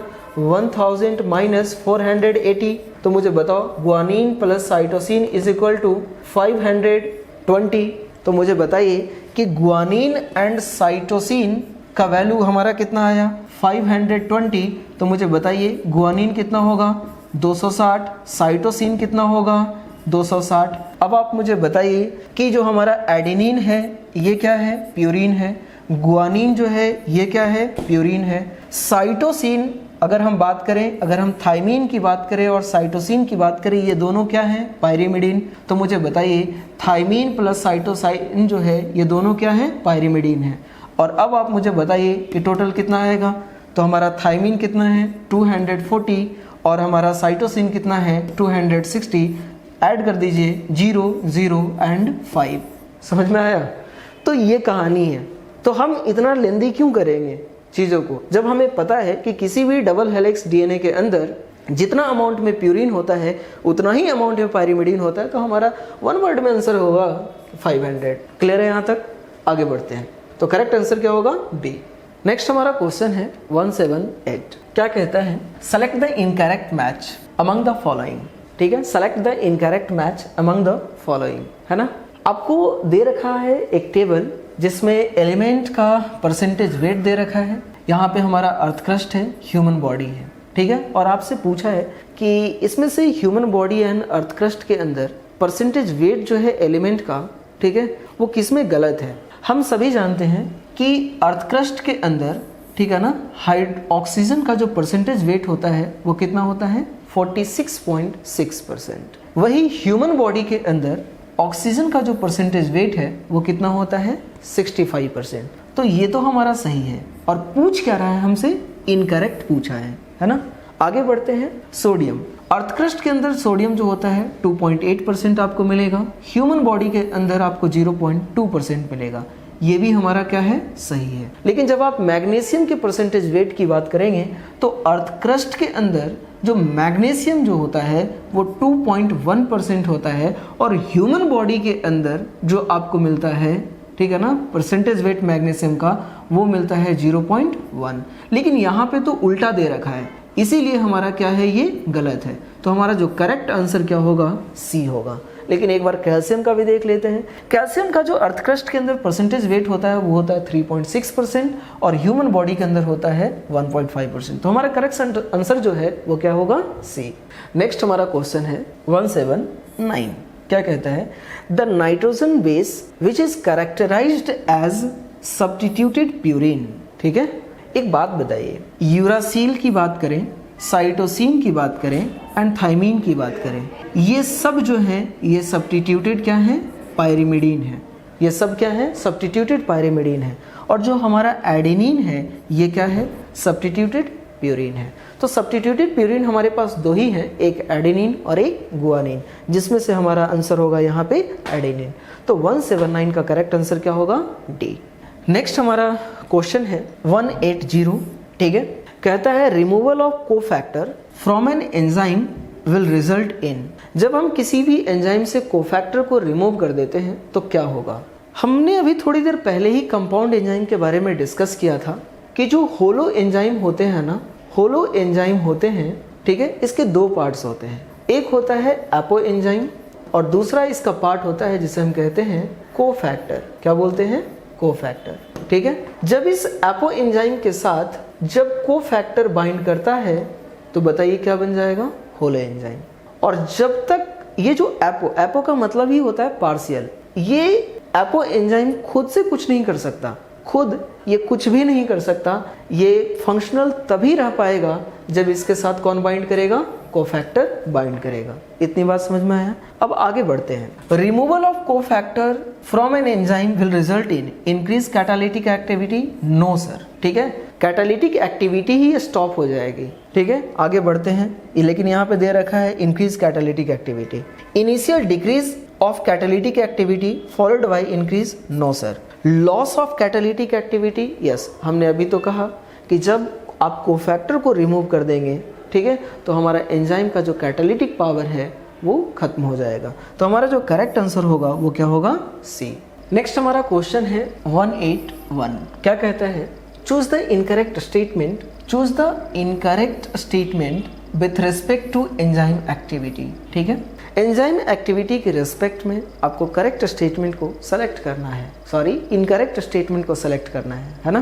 पहला स्टेटमेंट कहता है enzyme generally function in a narrow range of temperature and pH. Yes sir, हमें पता है कि जो एंजाइम है वो narrow range of temperature, narrow range of pH पे वर्क करता है। तो ये स्टेटमेंट हमारा क्या है, सही है। लेकिन हमसे पूछा है इनकरेक्ट स्टेटमेंट, है ना। आगे बढ़ते हैं। लो टेम्परेचर प्रिजर्व एंजाइम इन अ टेम्पोरली इनएक्टिव स्टेट। हम सभी जानते हैं कि जैसे जैसे हम टेम्परेचर को इंक्रीज करते हैं एंजाइम की एक्टिविटी इंक्रीज होती है, ठीक। एक टेम्परेचर ऐसा आता है जिस पे एंजाइम की एक्टिविटी सबसे मैक्सिमम होता है, उस टेम्परेचर को हम कहते हैं ऑप्टिमम टेम्परेचर। उस ऑप्टिमम टेम्परेचर से भी और ज़्यादा अगर हम टेम्परेचर बढ़ाते हैं तो एंजाइम की एक्टिविटी धीरे धीरे कम होती है, और एक समय एक टेम्परेचर ऐसा भी आता है कि उससे अगर आपने इंक्रीज़ किया तो एंजाइम की एक्टिविटी क्या हो जाएगी, डीनेचर हो जाएगी। यानी वो टेम्परेचर जिस पे एंजाइम डीनेचर हो रहा है वो कौन है, 40 डिग्री सेल्सियस। आप 40 डिग्री सेल्सियस से अगर आप टेम्परेचर ज़्यादा करोगे तो एंजाइम क्या हो जाता है, परमानेंटली इनएक्टिव हो जाता है। लेकिन आइए हम इधर, अगर हम सबसे लो टेम्परेचर कर दें, ठीक है, तो लो टेम्परेचर पे जो एंजाइम है वो टेम्पररी इनएक्टिव होता है, और टेम्पररी इनएक्टिव होता है तो हम उस टेम्परेचर पे किसी भी एंजाइम को क्या कर सकते हैं, प्रिजर्व कर सकते हैं। और यही स्टेटमेंट तो कहता है ना कि low temperature preserve enzyme in a temporary inactive state. तो ये स्टेटमेंट हमारा सही है, लेकिन पूछा हमसे इनकरेक्ट स्टेटमेंट है। आगे कहता है activity of increases both below and above optimum value, ठीक है। एक काम करते हैं ना, हम ग्राफ बना करके देख लेते हैं, ठीक है। देखिएगा, जब आप एक्टिविटी ऑफ एंजाइम और टेम्परेचर के बीच में, जब आप activity of enzyme and temperature के बीच में जब आप ग्राफ प्लॉट करते हैं, ठीक है, तो आपको कुछ ऐसा ग्राफ मिलता है। तो देखो ना, जैसे जैसे आप टेम्परेचर बढ़ा रहे हैं एंजाइम की एक्टिविटी बढ़ रहा है, लेकिन एक टेम्परेचर ऐसा आ रहा है जहाँ पे एंजाइम की एक्टिविटी क्या है, मैक्सिमम एंजाइम क्या है, एक्टिविटी है। इस टेम्परेचर को हम कहते हैं ऑप्टिमम टेम्परेचर। अब ऑप्टिमम टेम्परेचर यहाँ पे क्या कह रहा है, activity of increases both below and above optimum temperature value. नहीं सर, देखिए, जब हम ऑप्टिमम से कम करेंगे, ठीक है, तो एंजाइम की एक्टिविटी कमेगी। जब हम ऑप्टिमम से ज़्यादा टेम्परेचर करेंगे तो भी एंजाइम की एक्टिविटी क्या हो रही है, घट रही है। तो ये स्टेटमेंट हमारा क्या है, फॉल्स है, और फॉल्स है इसीलिए हमारा ये स्टेटमेंट आप कह सकते हैं हमारा जो आंसर होगा वो सी होगा। लेकिन फिर भी एक बार हम देखते हैं डी को भी। Usually high temperature above 40 degree Celsius destroy enzyme activity. हाँ, ये बात अभी हमने तुरंत कहा था कि आप टेम्परेचर बढ़ाते हैं, ठीक है, तो एंजाइम की एक्टिविटी बढ़ती है। एक टेम्परेचर ऐसा आता है जिस पे, ठीक है ना, हाई आपको मैक्सिमम आपको एंजाइम की एक्टिविटी देखने को मिलेगा। लेकिन जब आप 40 डिग्री सेल्सियस से ज़्यादा आप बढ़ा करके कर देंगे तो एंजाइम परमानेंटली क्या हो जाएंगे, इनएक्टिव। इसका मतलब एंजाइम का डीनेचुरेशन हो गया है। तो ये स्टेटमेंट हमारा क्या है, सही है। 181 का करेक्ट आंसर क्या होगा, सी। नेक्स्ट हमारा जो क्वेश्चन है वो है 182। क्या कहता है, an enzyme which would catalyse the following reaction will belong to which classes according to IUB। देखिएगा, IUB ने एंजाइम को टोटल 6 क्लासेस में डिवाइड किया था, क्लासीफाई किया था, ठीक है। पहले का नाम था ऑक्सीडो रिडक्टेज, दूसरे का नाम था ट्रांसफरेज, तीसरे का नाम था हाइड्रोलेजेस, ठीक है ना, OTH। नेक्स्ट था हमारा लाइएजेस, ठीक है। उसके बाद आता है आइसोमरेजेस एंड नेक्स्ट आता है लाइगेजेस, ठीक है। अगर हम बात करें यहाँ पे जो दे रखा है, आप यहाँ पे देखिए, an enzyme which could catalyse the following reaction will belong to which class according to. यहाँ पे देख सकते हैं कि एक हमारे पास सबस्ट्रेट मॉलिक्यूल है, ठीक है ना, और इस सबस्ट्रेट मॉलिक्यूल का ब्रेकडाउन हो रहा है, वो भी वाटर के अब्सेंस में, और वाटर के अब्सेंस में ब्रेकडाउन हो रहा है तो दो आपको प्रोडक्ट मिल रहा है, और आप पहचान रहे हैं कि यहाँ पे देख रहे हो कि डबल बॉन्ड भी फॉर्म हो रहा है। इसका मतलब कि ये जो एंजाइम है किस क्लास से बिलोंग कर रहा है, लाइगेजेस। अगर देखिए हाइड्रोलाइसिस के अंदर भी सबस्ट्रेट का ब्रेकडाउन होता है, लेकिन वहाँ पे वाटर के प्रेजेंस में ब्रेकडाउन होता है, लेकिन लाइगेजेस जो एंजाइम है ये भी ब्रेकडाउन करता है सबस्ट्रेट का, लेकिन ये वाटर के अब्सेंस में ब्रेकडाउन करता है। तो दोनों के अंदर क्या डिफरेंस है, तो लाइगेजेस के केस में हमें डबल बॉन्ड का फॉर्मेशन देखने को मिलेगा। इतनी बात समझ में आई? तो हमारा जो करेक्ट आंसर होगा 182 का, वो क्या होगा, बी। नेक्स्ट हमारा जो क्वेश्चन है वो है 183। क्या कहता है, succinate dehydrogenase is inhibited by which substance closely resembling succinate in structure. जैसे देखिए एक रिएक्शन है, हम उसकी जिक्र कर रहे हैं, समझना। एक सबस्ट्रेट है जिसका नाम है सक्सेनिक एसिड, सक्सेनिक एसिड। ये सक्सेनिक एसिड कन्वर्ट होता है किसमें, फ्यूमेरिक एसिड में, फ्यूमेरिक एसिड। सक्सेनिक एसिड हमने कहा ये सबस्ट्रेट है, और इस सबस्ट्रेट को हमें प्रोडक्ट में कन्वर्ट करना है, यानी फ्यूमेरिक एसिड में कन्वर्ट करना है। तो इस रिएक्शन को कैटालाइज करने के लिए हमें एक एंजाइम की जरूरत पड़ेगी जिसका नाम है सक्सिनेट डिहाइड्रोजिनेज। ये सक्सिनेट डिहाइड्रोजिनेज जो क्या है, एक एंजाइम है जो इस रिएक्शन को कैटालाइज कर रहा है। अब कहता है succinate dehydrogenase is inhibited by which substance closely resembling succinate in structure. हम सभी जानते हैं कि अगर इस एंजाइम को हमें इनहिबिट करना है, ठीक है, तो हमें एक इनहिबिटर डालना होगा, और जो इनहिबिटर है वो कोई और नहीं बल्कि हमारा कौन है, मेलोनेट। मेलोनेट जो कि एक कॉम्पिटिटिव इनहिबिटर है, कॉम्पिटिटिव रिवर्सिबल इनहिबिटर है। तो मुझे बताइए कि ये जो मेलोनेट इनहिबिटर है अगर इस एंजाइम के साथ बाइंड कर जाता है तो क्या फ्यूमेरिक एसिड का फॉर्मेशन होगा, नहीं हो पाएगा। ये जो मेलोनेट है ना, ये सक्सेनिक एसिड के स्ट्रक्चरली वेरी सिमिलर होते हैं। तो जाहिर सी बात है इस सक्सिनेट डिहाइड्रोजिनेज जो एंजाइम है इसके एक्टिव साइट से बाइंड करने के लिए इन दोनों के बीच में क्या होगा, कंपटीशन होगा, और इस कंपटीशन में जीतेगा कौन, इनहिबिटर मेलोनेट यानी मेलोनिक एसिड। तो हमारा जो करेक्ट आंसर होगा वो क्या होगा, बी। क्लियर है? आगे बढ़ते हैं। नेक्स्ट हमारा क्वेश्चन है 184। Identify A and B bond in the following diagrammatic representation of a portion of glycogen. आपके सामने ग्लाइकोजेन का स्ट्रक्चर दे रखा है और आपको कह रहा है कि जो यहाँ पे ए है, आपको जो यहाँ पे ए है इसे आप आइडेंटिफाई कीजिए कि ये कौन सा बॉन्ड है, और यहाँ पे जो बी दे रखा है इसे आपको पहचानना है। हम सभी जानते हैं कि जो ग्लाइकोजेन है ये अल्फा 1,4 आप कह सकते हैं अल्फा डी ग्लूकोज का पॉलीमर है। Glycogen is a polymer of alpha D glucose, ठीक है ना। ये ब्रांच्ड पॉलीमर है ग्लाइकोजेन, और उसी का स्ट्रक्चर दे रखा और आपको पहचानना है। तो एक काम करते हैं, पहले हम ए को देखते हैं, है ना। ये बॉन्ड आखिर बना कैसे, देखिएगा। यहाँ पे अल्फा डी ग्लूकोज है, इसका first carbon, second carbon, third carbon, fourth carbon, fifth carbon और ये 6 कार्बन। यहाँ पे ये जो ग्लूकोज आपको दिख रहा है इसका 1 कार्बन, 2, 3, 4, 5 एंड ये 6। अब आप मुझे बताइए कि यहाँ पे ये जो बॉन्ड का फॉर्मेशन हुआ है इसमें पहले जो ग्लूकोज है इसका कौन सा कार्बन पार्टिसिपेट किया है, फर्स्ट, ठीक है। सेकेंड जो हमारा ग्लूकोज मॉलिक्यूल जो दिख रहा है इसका कौन सा कार्बन पार्टिसिपेट किया है, 4।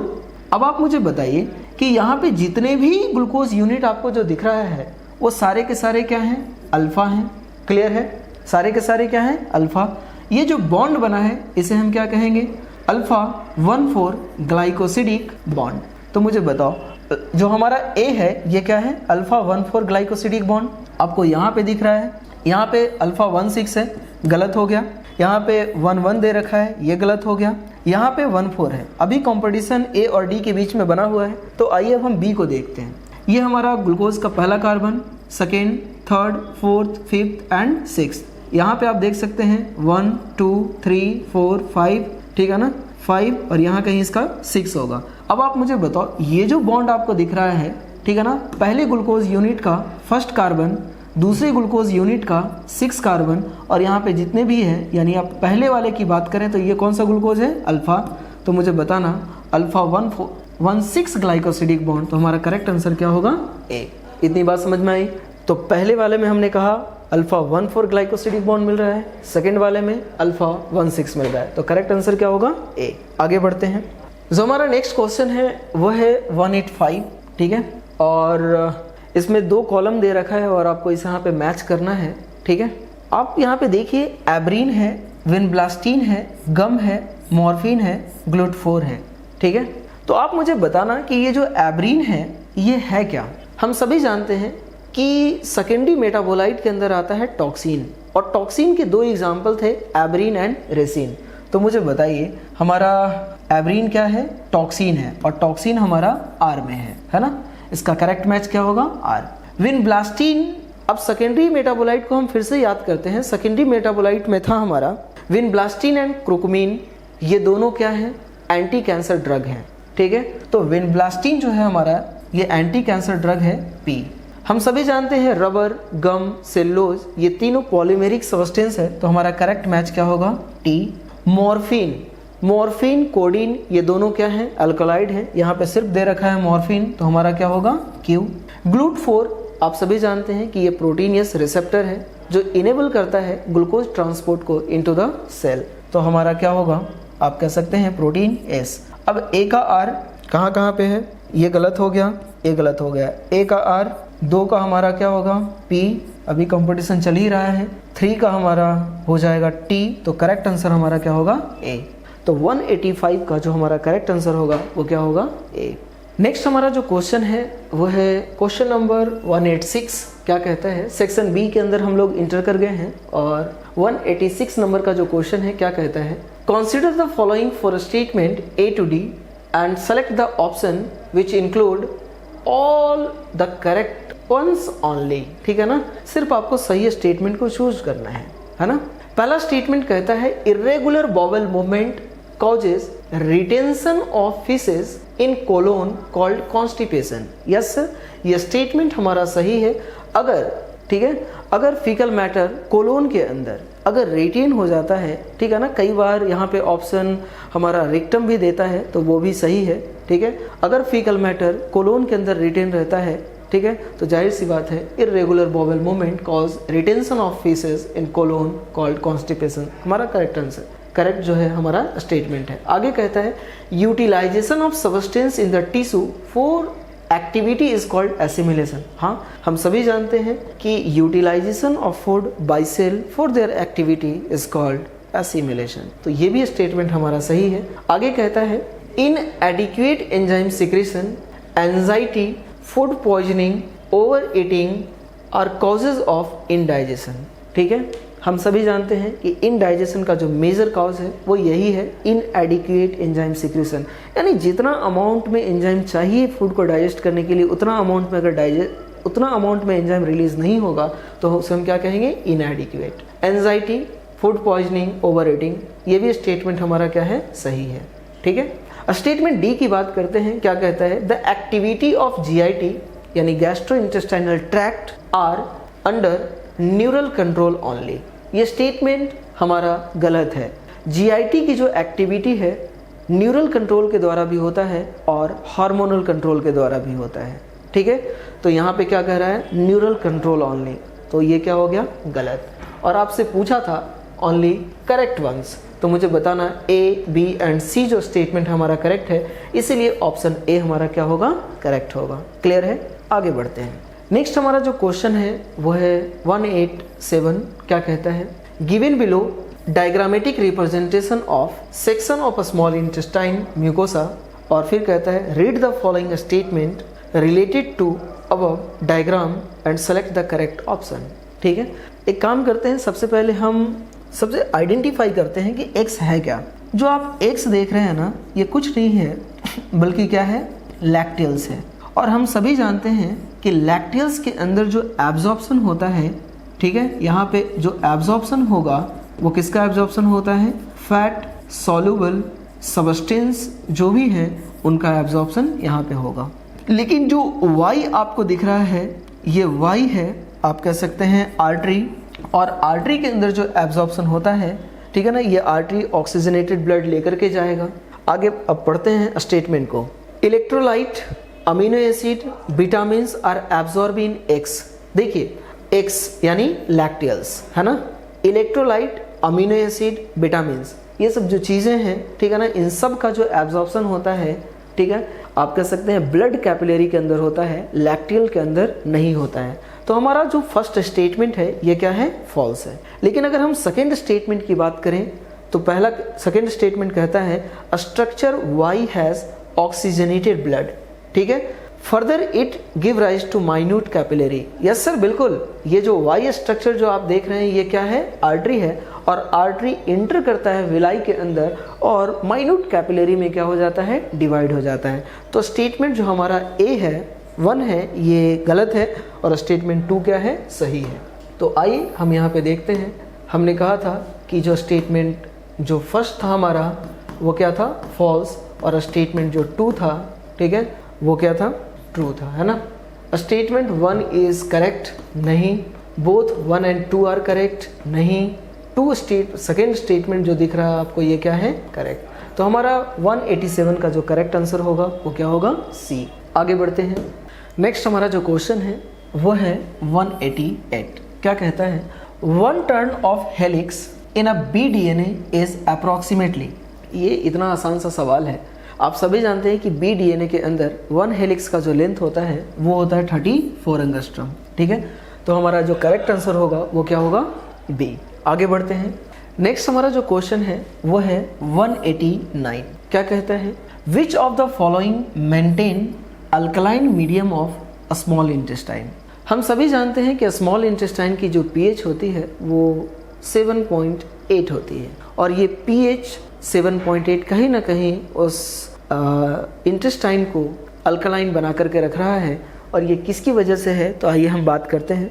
सबसे पहला कहता है सिक्रीशन ऑफ ब्रूनर्स ग्लैंड। हम सभी जानते हैं कि ड्यूडेनम जो कि स्मॉल इंटेस्टाइन का पार्ट है, और ड्यूडेनम के सब म्यूकोसा में एक मल्टी सेलुलर ग्लैंड होता है जिसे हम कहते हैं ब्रूनर्स ग्लैंड। ये ब्रूनर्स ग्लैंड अल्कलाइन फ्लूइड का सिक्रेशन करता है जो स्मॉल इंटेस्टाइन को, ठीक है ना, अल्कलाइनिटी प्रोवाइड करता है, अल्कलाइन बनाए रखता है। तो ये स्टेटमेंट हमारा सही है। आगे बढ़ते हैं। Secretion of pancreas.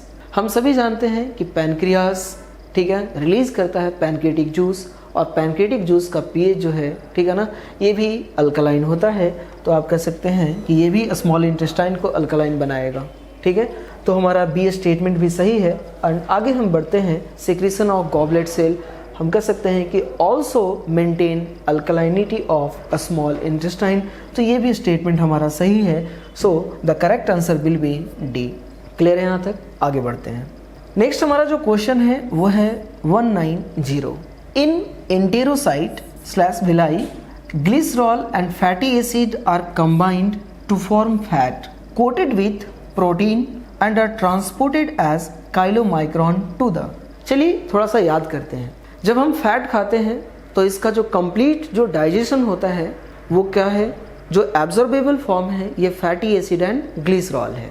इस फैटी एसिड एंड ग्लिसरॉल का एब्जॉर्प्शन नहीं हो पाता है। इसको एब्जॉर्प्शन करवाने के लिए सबसे पहले हम इसके साथ बाइल साल्ट, जो बाइल है, हम उसे मिक्स करते हैं। जैसे ही इसके चारों तरफ फैटी एसिड एंड ग्लिसरॉल के चारों तरफ बाइल की कोटिंग होती है, अब इस स्ट्रक्चर को हम कहते हैं मिसल्स। अब ये मिसल्स इंटेरोसाइट सेल के अंदर इंटर करता है और फैटी एसिड एंड ग्लिसरॉल अलग हो जाता है और बाइल अलग हो जाएगा। अब ये जो फैटी एसिड एंड ग्लिसरॉल जो आपने देखा, ये रीफॉर्म होता है इंटेरोसाइट सेल्स के अंदर, यानी विलाई के अंदर, ठीक है, और रीफॉर्म होकर के फिर से ट्राइग्लिसराइड यानी बनाता है, फैट बनाता है। अब इस ट्राइग्लिसराइड के चारों तरफ प्रोटीन की कोटिंग होगी, और जो प्रोटीन की कोटिंग हुई फैट मॉलिक्यूल के चारों तरफ, अब हम इस स्ट्रक्चर को कहते हैं काइलोमाइक्रॉन। और इस काइलोमाइक्रॉन का जो एब्जॉर्प्शन होता है वो विलाई के लैक्टिल्स के अंदर होगा, जिसे आप लिम्फ कैपिलरी ऑफ विलाई भी लिम्फ कैपिलरी ऑफ विलाई कहते हैं। ठीक है, तो मुझे बताना कि जो काइलोमाइक्रोन का जो ट्रांसपोर्टेशन होगा, जो एब्जॉर्प्शन होगा, वो कहाँ होगा? Lacteals of villi. तो 190 का जो हमारा करेक्ट आंसर होगा वो ए होगा। क्लियर है? आगे बढ़ते हैं। नेक्स्ट हमारा जो क्वेश्चन है वो है 191। क्या कहता है? Select the wrong option. आपको रॉन्ग ऑप्शन को सेलेक्ट करना है और पहला ऑप्शन कहता है nasopharynx is a portion of pharynx. Yes sir, यह स्टेटमेंट हमारा सही है। जो नासोफैरिंक्स है ये किसका पार्ट है? फेरिंग्स का पार्ट है। नेक्स्ट स्टेटमेंट कहता है लैरिंग्स इज अ कार्टिलेजिनस बॉक्स। हम सभी जानते हैं लैरिंग्स is a cartilaginous sound box, जो कि साउंड का प्रोडक्शन करता है और 4 डिफरेंट टाइप्स के कार्टिलेज से बना होता है। ठीक है, तो ये भी स्टेटमेंट हमारा क्या है? सही है। आगे बढ़ते हैं और स्टेटमेंट सी को देखते हैं। कहता है primary and secondary bronchi are supported by incomplete white fibrous cartilage. ध्यान दीजिएगा, यहाँ पे क्या कह रहा है? White fibrous cartilage. गलत हो गया, ये स्टेटमेंट हमारा फॉल्स है। यहाँ पे जो कार्टिलेज होता है, जो सी शेप्ड जो रिंग है, ये हाइलिन कार्टिलेज का बना होता है। किसका बना होगा? हाइलिन कार्टिलेज का बना होता है, ना कि व्हाइट फाइब्रस कार्टिलेज का। तो रॉन्ग ऑप्शन आपसे पूछा था, तो हमारा जो ये होगा इनकरेक्ट। इतनी बात समझ में आया? फिर भी आगे हम बात करते हैं, स्टेटमेंट डी को देखते हैं। Pleural fluid of plural space reduce friction on the lungs surface. ये स्टेटमेंट सही है। हम सभी जानते हैं लंग्स जो होता है इसके ऊपर हमें 2 कवरिंग देखने को मिलता है, parietal pleura and visceral pleura. इन दोनों प्लूरा के बीच में जो स्पेस होता है उसे हम कहते हैं प्लूरल कैविटी, और इस प्लूरल कैविटी के अंदर जो फ्लूइड फील्ड होता है उसे हम कहते हैं प्लूरल फ्लूइड। और ये जो प्लूरल फ्लूइड है ये रिड्यूस करता है फ्रिक्शन ड्यूरिंग ब्रीदिंग। इतनी बात समझ में आया? तो ये स्टेटमेंट हमारा क्या है? सही है। तो हमारा करेक्ट आंसर क्या होगा? सी। आगे बढ़ते हैं। नेक्स्ट हमारा जो क्वेश्चन है वो है 192। क्या कहता है? What is the function of conducting part of respiratory system. देखिए, रेस्पिरेटरी सिस्टम के अंदर, ठीक है, जो हमारा रेस्पिरेटरी ट्रैक है उसमें 2 जोन आता है, एक कंडक्टिंग पार्ट आता है और एक रेस्पिरेटरी पार्ट आता है। तो जो कंडक्टिंग सिस्टम है इसका क्या क्या फंक्शन है? पहला फंक्शन कहता है transportation of atmospheric air to alveoli. Yes, हमारा ये स्टेटमेंट सही है। ठीक है। दूसरा, clear the air from foreign particle. जी हाँ, बिल्कुल। जो भी हम एयर को इनहेल करते हैं उसमें डस्ट पार्टिकल होते हैं, एनिमल डेंडर होते हैं, पॉलन ग्रेन्स होते हैं। ठीक है, उन तमाम कई सारी चीज़ों को क्या करता है? फिल्टर करने का काम करता है। तो ये भी स्टेटमेंट हमारा क्या है? सही है। नेक्स्ट हम बात करते हैं, इसका जो तीसरा फंक्शन होता है वो होता है ह्यूमिफिकेशन ऑफ एयर। ठीक है ना, हम सभी जानते हैं कि हमारे एयर के अंदर मॉइस्चर होता है और इसी एयर को हम इनहेल करते हैं। अब आप सोचिए कि जब ह्यूमस रिच, जब आप एयर को इनहेल करेंगे तो ये एयर जब अंदर आपके लंग्स के अंदर जाएगा तो इसमें जो मॉइस्चर था वो कहीं ना कहीं वो क्या हो जाएगा? जो मॉइस्चर था वो लिक्विड फॉर्म में आएगा और वो हमारे एल्वियोलाई के अंदर फिल्ड होना, एल्वियोलाई के अंदर जो है वो भरना स्टार्ट हो जाएगा और फिर हमें कई सारे डिफिकल्टी का सामना करना पड़ेगा। तो हमारा जो कंडक्टिंग पाथ है वो क्या करता है कि हमारे एयर के अंदर जो हम एयर को इनहेल करते हैं उससे प्रेजेंट मॉइस्चर को क्या करता है? एब्जॉर्ब करता है। इस प्रोसेस को हम कहते हैं ह्यूमिफिकेशन। ठीक है, तो ये भी हमारा क्या है? सही है। कह रहा है what is the function of conducting path of respiratory system. तो हमारा करेक्ट आंसर जो होगा वो क्या होगा? डी। नेक्स्ट हमारा जो क्वेश्चन है वो है 193, है ना। कहता है ERV and ERV plus RV is called. हम सभी जानते हैं कि volume of air remaining in the lungs after a normal expiration. Normal expiration करने के बाद आपके लंग्स में जितना एयर बच जाता है उस एयर को हम कहते हैं फंक्शनल रेसिडुअल कैपेसिटी। और इस फंक्शनल रेसिडुअल कैपेसिटी के अंदर कौन कौन आता है? RV plus ERV। तो मुझे बताना करेक्ट आंसर क्या होगा? सी। नेक्स्ट हमारा जो क्वेश्चन है वो है 194। क्या कहता है? 194, ह्यूमन लंग्स आर। हम सभी जानते हैं कि ह्यूमन लंग्स जो होता है हमारे थोरैकिक कैविटी के अंदर सिचुएटेड होता है। ठीक है, ह्यूमन का जो लंग्स होता है वो सॉलिड होता है, स्पॉन्जी होता है, सकल लंग्स होता है। ठीक है, और हमारे लंग्स के अंदर मसल्स एब्सेंट होते हैं।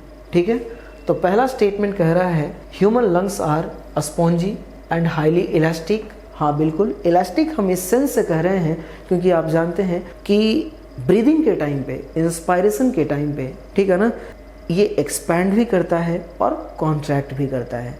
ठीक है। ये जो एक्सपेंशन जो हो रहा है, जो कॉन्ट्रैक्शन हो रहा है, ये लंग्स खुद से नहीं कर रहा है, ये मसल्स की वजह से नहीं कर रहा है। लंग्स के अंदर तो मसल्स ही नहीं है।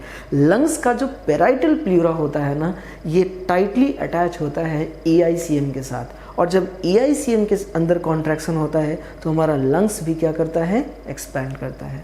ठीक है, तो ये हमारा सही स्टेटमेंट है। लंग्स के अंदर कोई मसल्स नहीं मिलता है, ये भी सही है।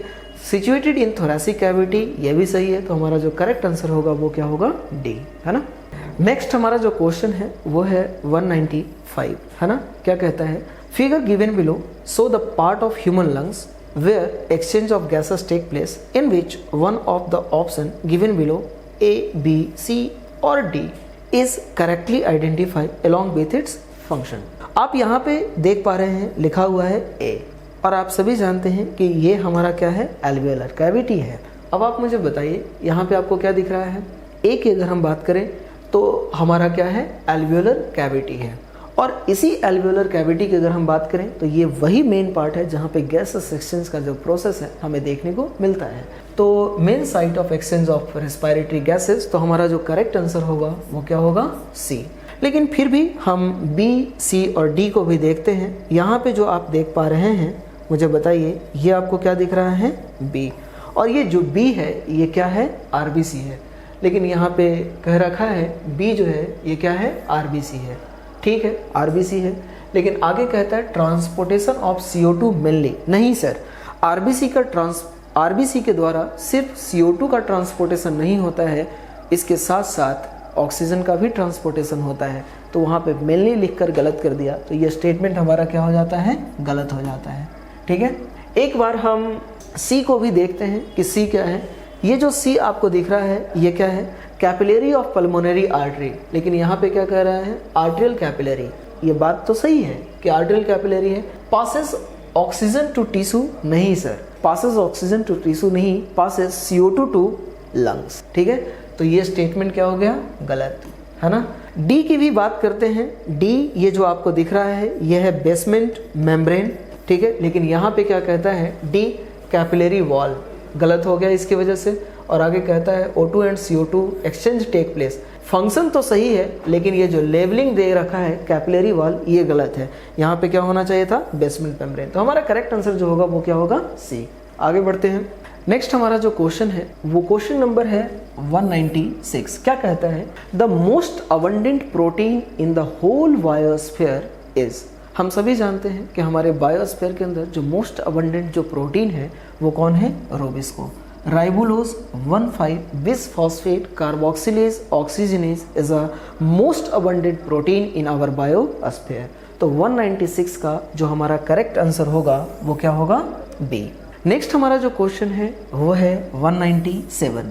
क्या कहता है, the diagrammatic representation of which organic compound in living tissue is depicted in the structure given below. आपके सामने ये एक स्ट्रक्चर दे रखा है और आपको पहचानना है कि ये क्या है। इससे ज़्यादा आसान सा सवाल और क्या आ सकता है। ठीक है, ये स्ट्रक्चर हमारा क्या है, कोलेस्टेरॉल है। क्लियर, आगे बढ़ते हैं। क्वेश्चन नंबर 198 क्या कहता है, ए फैट मॉलिक्यूल। हम सभी जानते हैं कि एक फैट मॉलिक्यूल को बनाने के लिए 1 मॉलिक्यूल ग्लिसरॉल की रिक्वायरमेंट होती है एंड 3 मॉलिक्यूल फैटी एसिड की रिक्वायरमेंट होती है। तो देखो ना, 1 molecule glycerol and 3 molecule fatty acid, ये दोनों मिलेगा तो क्या बनेगा, एक फैट मॉलिक्यूल का फॉर्मेशन होगा। क्लियर है, आगे बढ़ते हैं। नेक्स्ट हमारा क्वेश्चन है 199। क्या कहता है, आपके सामने कुछ अमीनो एसिड का स्ट्रक्चर दे रखा है और इस स्ट्रक्चर के बिहार पे और आपको पहचानना है कि ये कौन कौन सा अमीनो एसिड है। देखो ना, यहाँ पे जो R है ये क्या लगा रखा है, CH3, और जब हमारा R अगर CH3 हो इसका मतलब कि ये अमीनो एसिड क्या है, एलानीन है। क्या है, एलानीन है, हाँ या ना, एलानीन है, राइट। अगर हमारा RH है इसका मतलब कि जो अमीनो एसिड है वो कौन है, ग्लाइसिन है। और अगर CH2OH है इसका मतलब कि अमीनो एसिड कौन है, सेरीन है। तो आप मुझे देख करके बताना कि A1 जो दे रखा है यहाँ पे ग्लाइसिन दे रखा है, गलत है। A1 जो है हमारा एलानीन है, हाँ। A2 जो है ये ग्लाइसिन है, A3 जो है वो सेरीन है। तो हमारा जो करेक्ट आंसर होगा वो क्या होगा, बी, है ना। आगे बढ़ते हैं। कहते हैं अंत भला तो सब भला। और क्वेश्चन नंबर हमारा है 200 क्या कहता है, which of the following is an example of unsaturated fatty acid. हम सभी जानते हैं कि दो तरह के फैटी एसिड होते हैं, एक सेचुरेटेड फैटी एसिड और दूसरा unsaturated fatty acid. Unsaturated fatty acid के हमारे पास कई सारे एग्जाम्पल हैं, जैसे oleic acid, linolenic acid, linoleic acid, अराकिडोनिक acid. ठीक है, तो ये जो भी आप देख पा रहे हैं यहाँ पे आप मुझे देख करके बताना कि ये जो पाल्मिटिक एसिड और एस्टेरिक एसिड जो आपको दिख रहा है ये सेचुरेटेड फैटी एसिड है, सेचुरेटेड फैटी एसिड है। ये भी क्या है, सेचुरेटेड फैटी एसिड है। और जो अराकिडोनिक एसिड है ये है अनसेचुरेटेड फैटी एसिड, जो इसके अंदर 20 कार्बन हमें देखने को मिलता है, ये 20 कार्बन कंपाउंड है। तो हमारा जो करेक्ट आंसर जो होगा वो क्या होगा, अराकिडोनिक एसिड। तो थैंक यू वेरी मच, आज के लिए इतना ही और मिलते हैं अगले डिस्कशन पे। और हमें उम्मीद है कि आपका टेस्ट अच्छा गया होगा। Thank you.